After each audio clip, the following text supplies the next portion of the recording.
Now, I hate to overhype this anime, but me personally, you may not agree. You may have another anime that I haven't seen that's way better than this in your opinion.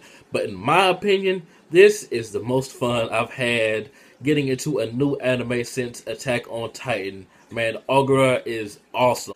Ogura is so badass, man. She's new to this shit, and she straight up told Gandhi that you better take my girl somewhere safe because if you don't, then there's no telling what I'm going to do. And he actually obeyed her, and she's like the newest recruit, so that's just crazy that she has such an authority already. And I like how everyone's name kind of symbolizes their power. Like the female's name is Isaac Newton, and she can change gravity with her foot. And the guy named Gandhi, he has like big protective hands. You know, if you're familiar with Gandhi and his ideals, you know what that means. But anyway, Jack the Ripper, you know, he cut shit up, and Nobunagun, of course, has that big ass gun. So I believe the organization name is Dogu or something like that. But I like how her power is OP, but she doesn't have full control of it yet. Like earlier, Jack was yelling at her because she was letting the recoil get the best of her. But when Newton came about and she saw what she could do, then she had this brilliant idea of having her to hold her down.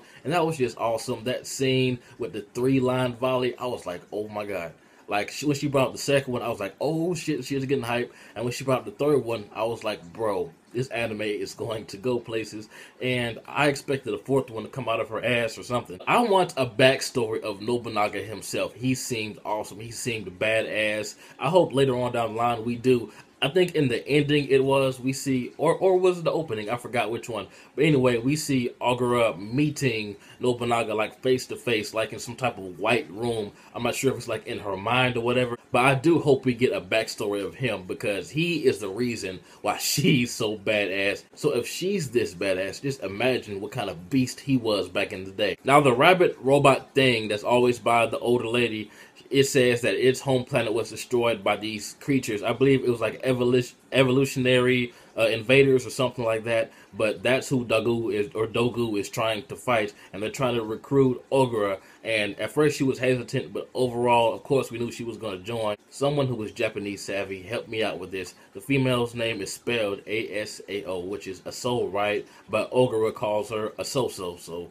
where's the other So? But I'm just going to call her a So since Ogura does. But anyway, a So is awesome. I love her character. I like how she's always admired Ogura, but she's never said anything. Like how she caught her pretending to read a textbook, but she was reading about tanks. You know, more people should be like that. More popular people should, you know, embrace, you know, and acknowledge other people just because they're not interested in the same things that you are, or they may seem a little different, nerdy, or whatever you like to call it. You know, that doesn't mean that they're not, you know, good people. So this is a really good episode in my opinion because it shows the popular girl and the nerd getting along, and that's how it really should be. No one should be discriminated, you know, towards anyone, regardless of, you know, skin color, what they like, you know, what they dislike. I can't wait for some more development from Ogura. That 3-side volley is awesome, but this is just the second episode. So I'm pretty sure she has more tricks up her sleeve that she's not aware of yet because Nobunaga seems like a sneaky guy, so I'm pretty sure that he has some extra tricks up his sleeve.